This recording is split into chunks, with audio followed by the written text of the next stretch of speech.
Bonjour, nous avons vu dans la vidéo précédente des généralités sur la programmation orientée objet et nous avons bien précisé que la notion de classe est fondamentale à comprendre. Cette vidéo est consacrée donc aux classes en Python. Mais voyons d'abord pourquoi les classes. En fait, les structures de données primitives comme les nombres, les chaînes de caractères et les listes sont conçues pour représenter des informations simples. Ce sont deux types de données intégrées au langage Python. Prenons un exemple. Supposons que vous souhaitez gérer les données des employés d'une entreprise. Vous devez donc stocker des informations de base sur chaque employé, telles que son nom, son âge, son adresse email, son poste, etc., etc. Une façon de faire est de représenter chaque employé sous forme de liste. Donc on peut créer, c'est-à-dire une liste pour chaque employé. Par exemple, supposons que Mustafi est un employé d'une entreprise. Donc on peut créer une liste qu'on peut la nommer par exemple Mustafi égale et on va lister tous les éléments dont on a besoin dans une liste. Donc par exemple pour le nom on peut mettre Mustafi, pour l'âge par exemple 30, son adresse email mustafi@gmail.com, sa fonction développeur formateur, etc. etc. Et c'est la même chose pour les autres employés. Mais il y a un certain nombre de problèmes avec cette approche. Premièrement, cela peut rendre les fichiers de code plus volumineux et plus difficiles à gérer par la suite. Si vous avez besoin, par exemple, de savoir l'adresse email de l'employé Mustafi à un endroit séparé de plusieurs lignes de l'endroit où la liste Mustafi est déclarée, on peut rencontrer des difficultés de se souvenir que l'élément email de la liste correspond bien à l'indice égal à 2. Si de plus, toutes ces listes n'ont pas le même nombre d'éléments, cela compliquera davantage l'exploitation des données de ces listes. Pour cela, un excellent moyen de rendre mieux la gestion de ce type de données consiste d'utiliser ce qu'on appelle des classes et que nous avons déjà explicité dans la vidéo précédente. En Python, pour créer une nouvelle classe d'objets, on utilise tout simplement l'instruction classe, comme nous allons le voir tout au long de cette formation. Nous allons donc apprendre dans la suite de cette vidéo comment créer une classe, ce qui va consister tout simplement à créer un nouveau type qui n'est pas intégré au langage Python.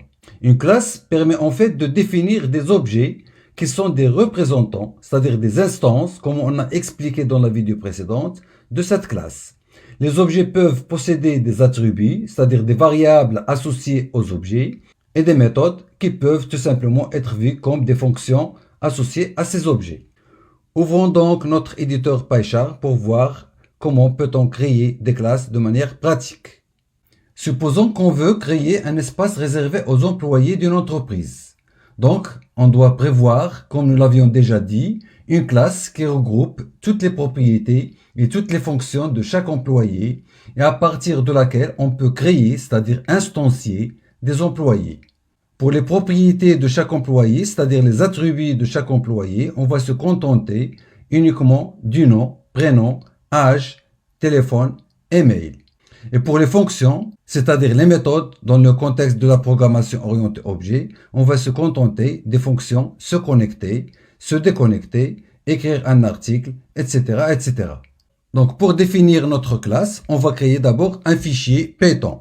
Je vais créer un fichier Python que je vais le nommer employé. Je vais mettre le E en majuscule, mais ce n'est pas obligatoire. Vous pouvez le mettre en minuscule, mais il est recommandé pour tout simplement identifier que c'est une classe.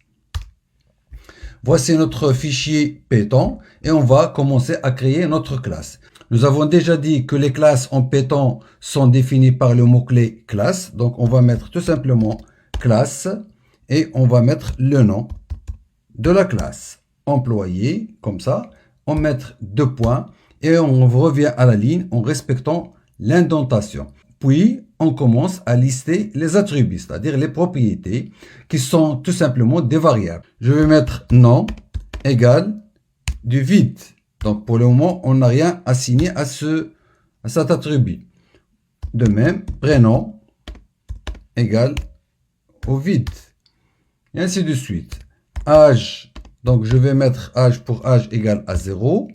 Téléphone, comme c'est une chaîne de caractères, je vais mettre tout simplement du vide, une chaîne de caractères. email, c'est une chaîne de caractères vide aussi pour le moment. Donc, après avoir spécifié les attributs, je vais commencer maintenant à créer les méthodes. Tout simplement, les méthodes sont des fonctions. En langage de programmation orienté objet, on parle des méthodes. Et en langage de programmation procédurale, on parle des fonctions, tout simplement. La définition d'une méthode dans le contexte de la programmation orientée objet en Python se fait de la même façon comme la définition des fonctions en Python procédural et utilisant toujours le mot-clé def. Donc, je vais créer par exemple la méthode suivante, def se connecter. Voilà.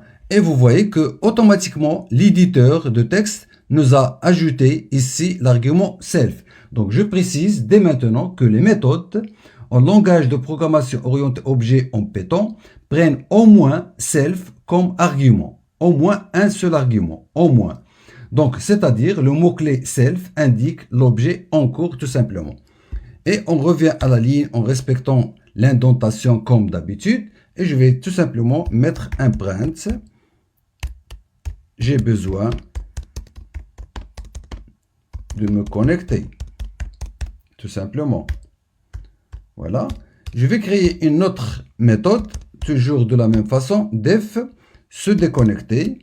Donc vous voyez le mot-clé self s'ajoute automatiquement comme argument à la méthode.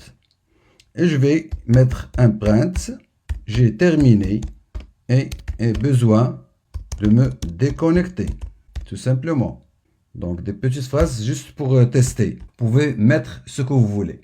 Donc c'est comme ça qu'on définit une classe. Donc on utilise le mot-clé classe suivi du nom de la classe. Ici je rectifie, j'ajoute le O.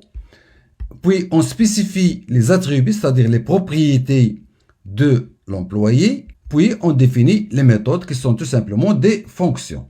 Je souligne donc que la déclaration des attributs, c'est-à-dire des propriétés, se fait exactement de la même façon de la déclaration des variables. En fait, les attributs ne sont que des variables de classe qui sont intégrées dans une classe. La déclaration d'une méthode, c'est-à-dire les fonctions, se fait à l'aide du mot-clé def, comme nous venons de voir. Mais attention, les méthodes prennent au moins self comme argument et ce mot-clé self indique l'objet en cours, tout simplement. Et c'est tout pour cette vidéo. Et dans la vidéo suivante, nous allons voir comment créer un objet, c'est-à-dire comment instancier une classe. Et je vous dis à tout de suite. Un objet à partir d'une classe se fait de la façon suivante.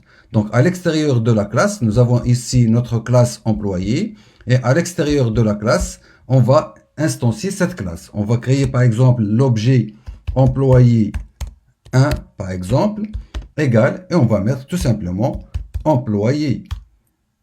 C'est-à-dire en utilisant le nom de la classe. Donc ici, regardez bien qu'on a le E majuscule qu'on a ici. C'est exactement le même nom qu'on a attribué à notre classe. Donc c'est exactement comme si nous sommes en train de faire appel à une fonction. Je vais créer un autre objet, employé 2, par exemple, égal employé, de la même façon. Donc pour le moment, on a créé en fait deux objets, employé 1 et employé 2 de type employé. C'est-à-dire que ces deux objets prennent le type de la classe. Donc, si on prend la première instruction ici, employé 1 égale à employé. Tout simplement, cette instruction permet de créer une nouvelle instance, c'est-à-dire un nouveau objet de classe employé et affecte cet objet à la variable locale employé 1. C'est pareil pour l'instruction employé 2 égale employé. Donc, je note que un objet est donc une variable dont le type est celui de la classe qui a été instanciée. Ici, employé 1, tout simplement, c'est une variable de type employé. Et employé 2, ici, c'est une variable tout simplement de type employé. Alors, comment peut-on maintenant accéder aux attributs de ces objets? Aux attributs de l'employé 1, par exemple, et de l'employé 2. Supposons qu'on veut, par exemple, accéder à l'âge de l'employé 1, à son nom, son prénom, etc., etc. Donc, comment va-t-on faire? Ben, tout simplement, pour accéder aux attributs de données et aux méthodes d'un objet de manière générale, il va falloir mentionner l'objet, c'est-à-dire le nom de l'objet, par exemple ici employé 1, est suivi de l'opérateur point, c'est-à-dire suivi d'un point, suivi du nom de l'attribut de données ou de la méthode à laquelle on souhaite accéder. Donc cela se fait de la façon suivante. Par exemple, supposons qu'on veut accéder à l'âge de l'employé 1, tout simplement on va écrire employé 1, point, âge, c'est-à-dire le nom de l'attribut qu'on a, tout simplement. Si je fais par exemple ici un print, c'est-à-dire je veux tout simplement imprimer l'âge de l'employé 1. Donc je vais exécuter mon programme et on va voir qu'est-ce que ça va donner. Donc vous voyez ici qu'on a affiché 0.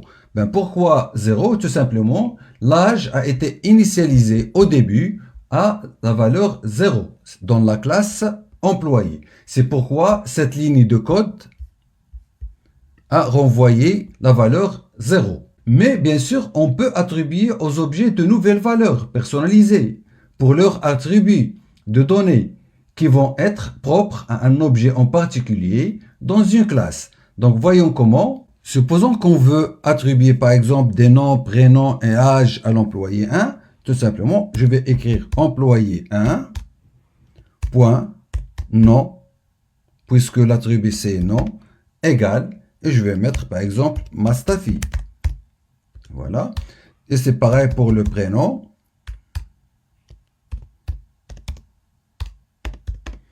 Égal Mohamed. Et pour l'âge, c'est pareil. 40 par exemple. Et c'est pareil pour l'employé 2. Donc je vais mettre employé 2, point nom égal par exemple stroke. Employé 2, point prénom, je vais mettre Jean-Marc. Et âge, c'est pareil.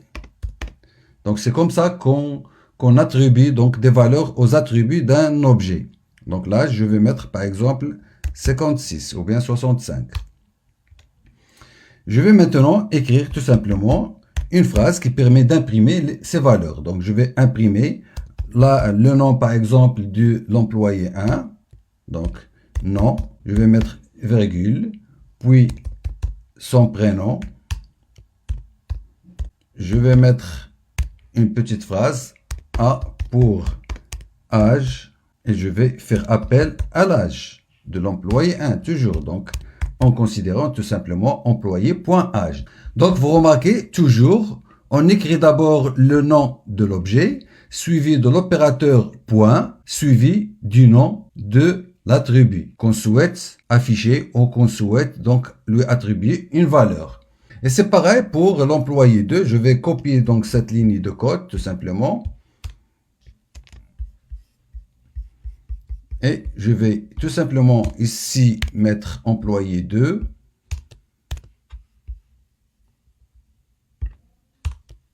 Et je vais exécuter mon programme pour voir le résultat.